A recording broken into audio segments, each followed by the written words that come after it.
नमस्कार, मैं वंदना GSM college से आपका स्वागत करती हूँ। आरंभिक स्तर पर भाषा के पठन और लेखन एवं गणितीय क्षमता के विकास विषय के अंतर्गत पिछला वीडियो मेरा लेखन कौशल पर था। इसी श्रृंखला में जो मैंने पिछले वीडियो में आपको लेखन कौशल में आने वाली कठिनाइयों के बारे में बताया, आज उसके निराकरण के संदर्भ में यहाँ चर्चा करूँगी और इस पर भी चर्चा करूँगी कि लिखना कब सिखाया जाए।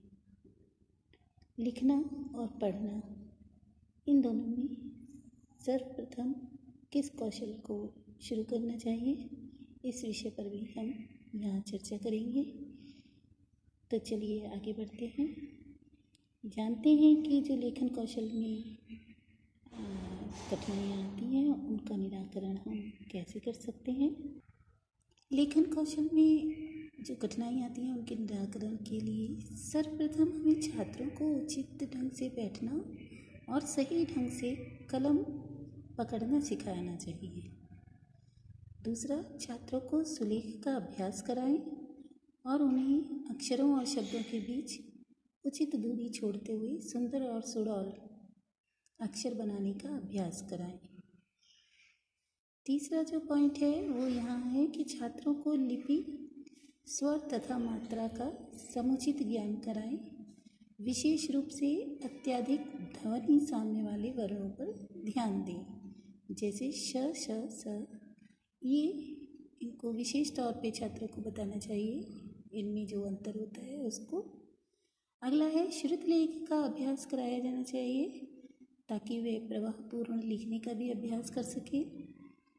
अगला है विराम चिन्हों का उचित प्रयोग करना सिखाना चाहिए। जो विराम चिन्ह आते हैं, जिस भी भाषा का आप सीख रहे हैं उसके विराम चिन्हों का उचित प्रयोग करना सिखाना चाहिए। प्राथमिक और उच्च प्राथमिक कक्षाओं में लिखित अभिव्यक्ति को विकसित करने के लिए ऐसे विषयों का चुनाव करना चाहिए जो उनकी रुचि और योग्यता के अनुरूप हो, जैसे कहानी लिखना, कहानी सुनकर उसको लिखना। ये ऐसे विषय हैं कहानी वाले, कविता वाले, जो बच्चों को बहुत पसंद आते हैं, उनकी रुचि के अनुकूल होते हैं। आगे हम इसी श्रृंखला में, लेखन कौशल की श्रृंखला में जो विकसित करने की विधियाँ हैं, लेखन कौशल को विकसित करने की विधियाँ, उनके बारे में चर्चा करते हैं। तो विशेष रूप से 3 विधियाँ लेखन कौशल के लिए बहुत उपयोगी होती हैं। पहली अनुलेख, जिसे इंग्लिश में कॉपिंग कहते हैं। छात्र इसमें, ये सबसे पहले चरण का है। इसमें छात्र जो है उस पर पेंसिल फिराते हैं और उसको देख कर जो भी शिक्षक कार्य देता है उसको बिल्कुल सेम यानी यथावत उसको उतारने का प्रयास करते हैं और अभ्यास करते हैं। दूसरा है श्रुतलेख। श्रुतलेख के अंतर्गत जो छात्र हैं वो शिक्षक या किसी भी व्यक्ति द्वारा बोले गए वाक्यों को, कहानी को लिखते हैं और लेखन कौशल का विकास करते हैं। तीसरा है सुलेख, कैलीग्राफी। इसमें सुंदरता का विशेष तौर पे ध्यान रखा जाता है कि सुंदर से सुंदर कैसे हम अपने लेखन को विकसित करें। ये 3 विधियाँ बहुत इम्पॉर्टेंट हैं। अब आगे इस कौशल के अंतर्गत हम जिस बिंदु पर चर्चा करेंगे वह है कि लिखना कब सिखाया जाए। छात्रों को लिखना कब सिखाया, लेखन कौशल में लिखना कब सिखाया जाए, यानी वह कौन सी उम्र है जिसमें हम छात्रों को लिखना सिखाएं। तो इस प्रश्न का उत्तर बालक की आयु से भी संबंधित है और उसके मानसिक स्तर से भी संबंधित है। इस विषय में वैसे सबसे बड़ी विचार है कि जब बालक 5 या 6 वर्ष का हो जाता है तो ये माना जाता है कि उसकी मांसपेशियां सुदृढ़ हो चुकी होंगी और इस स्तर पर लेखन की अच्छी आदतों को विकसित किया जा सकता है। तो लेखन के लिए जो अगर हम सबसे पहली बात करें कि कहाँ से शुरू करें, तो वह है सबसे पहला रेखांकन का अभ्यास।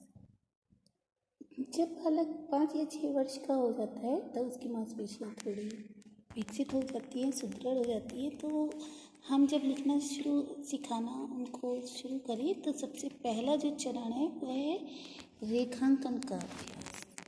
यानी कि बालकों को लिखना सिखाने से पहले उसको कुछ रेखाओं को खींचने का अभ्यास कराना चाहिए, क्योंकि इससे क्या होगा, वह कलम पकड़ना सीख जाएगा और लिखना सीखने के लिए मानसिक रूप से और शारीरिक रूप से सक्षम होने लगेगा। दूसरा है वर्णों की रचना का अभ्यास। जब हम दूसरे चरण में पहुँचे तब जो वो रेखांकन तो करना सीख गया है, अब वो वर्ण की रचना करने का अभ्यास करे।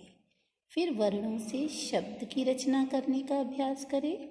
उसके बाद सुडौलता का अभ्यास करे, अर्थात अक्षर जो है वह ठीक ठीक हो, एक कोई अक्षर छोटा या बड़ा नहीं हो। और पहले वो बड़े अक्षर लिखते हैं, उसके बाद वो मध्यम में आते हैं और फिर और छोटा लिखने लगते हैं। तो उसको विशेष तौर पे ध्यान रखें। लिखना सिखाने की पद्धतियों का भी क्या होता है, इसमें उपयोग करना चाहिए। इसमें 3 प्रकार की पद्धतियों का प्रयोग किया जाता है। जो लिखना सिखाने की पद्धतियाँ हैं उसमें सबसे पहली वर्ण परिचय है। इसमें ये जो वर्ण परिचय पद्धति है ये सबसे प्राचीन है, परंपरागत है। इसमें बालक को जो है वर्णमाला के शब्दों को सुविधा अनुसार सिखा दिया जाता है और अक्षर सीख जाने पर बालक को मात्राओं का परिचय कराया जाता है। तो जो सबसे सरल वर्ण होते हैं उनको पहले लिखना सिखाते हैं, उसके बाद उसमें कठिन अक्षरों का या वर्णों का परिचय कराया जाता है। दूसरा है शब्द द्वारा परिचय।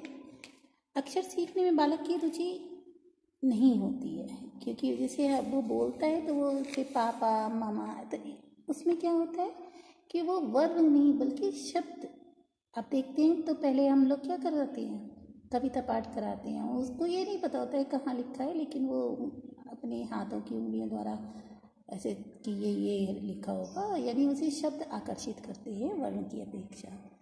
तो जो कुछ शिक्षा शास्त्री मानते हैं कि शब्द द्वारा बालक को अक्षर ज्ञान कराना चाहिए, क्योंकि शब्द को वस्तु के साथ या चित्र के साथ प्रस्तुत करने पर वो क्या हो जाता है, आकर्षित हो जाता है। आप देखते हैं अ से अनार, तो अनार का चित्र भी बना होता है, अनार भी लिखा होता है, और जो पहला वर्ण अ है उसको क्या कर दिया जाता है, हाईलाइट किया जाता है, यानी उसका कुछ उसको और उभार कर उसको विशेष रूप से रेखांकित करके उसका परिचय करा दिया जाता है, यानी शब्द द्वारा उस वर्ण का परिचय कराया जाता है। तीसरी इसमें जो पद्धति है लिखना सिखाने की पद्धति में, वो है वाक्य द्वारा अक्षर परिचय। अब क्या है, जैसे वर्ण की अपेक्षा शब्द उसको आकर्षित करते हैं, और यहाँ पे कुछ लोग मानते हैं कि बालकों की रुचि की दृष्टि से अगर देखें तो शब्द की अपेक्षा वाक्य अधिक सार्थक और उपयोगी होती है। ये पढ़ने में तो उपयोगी होती है लेकिन लिखने में कठिन। इसमें जो है हम कुछ विशेष वाक्यों का चयन करते हैं, फिर इस विधि का प्रयोग करते हैं।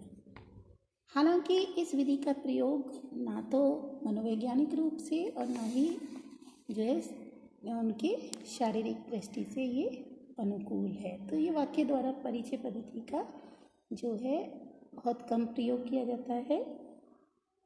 इसके बाद हम चर्चा करेंगे कि विद्यार्थियों को पहले पढ़ना सिखाना चाहिए या लिखना। ये विषय बहुत ही ज़्यादा जो है विवादास्पद है। मैडम मॉन्टेसरी कहती हैं कि बालक को पहले लिखना सिखाएं, यानी विद्यार्थियों को पढ़ने से पहले लिखना सिखाना चाहिए। उन्होंने अपने मत के पक्ष में जो तर्क दिया है कि उन्होंने कहा है कि पढ़ने की अपेक्षा पढ़ने की क्रिया जो है वो कठिन है, लिखने की सरल है, क्योंकि लिखने क्या है केवल शारीरिक कौशल पर आधारित है और पढ़ना इसमें मानसिक और शारीरिक दोनों का ही जो है कार्य होता है। इसलिए वह कहती हैं कि विद्यार्थियों को पहले हम पढ़ना सिखाएं, उसके बाद लिखना। लेकिन कुछ लोग कहते हैं कि लिखना सिखाने पहले कठिन है और लिखना उनका जो है, लिखने से बालक का मानसिक विकास नहीं हो पाएगा। इसलिए कुछ जो लोग हैं शिक्षा शास्त्री, वो कहते हैं कि पढ़ना पहले सिखाना चाहिए और लिखना पढ़ने के बाद। वास्तव में मध्यम मार्ग इसके लिए उपयुक्त मार्ग होता है, अर्थात दोनों क्रियाएं साथ साथ कराएं तो कर्मेंद्रियों और ज्ञानेंद्रियों दोनों में सामंजस्य स्थापित हो जाएगा। पढ़ना सिखाने और लिखना सिखाने की विधि में क्या होना चाहिए? सामंजस्य होना चाहिए बस। यानी इस प्रश्न के उत्तर में हम ये जान चुके हैं कि पढ़ना और लिखना दोनों यदि साथ साथ कराएं तो वह सर्वोत्तम होगा, सर्वोत्तम विधि होगी। इसी के साथ ही मैं आज आपसे इस वीडियो के विदा लेती हूँ। अगले वीडियो में फिर मिलूँगी। धन्यवाद।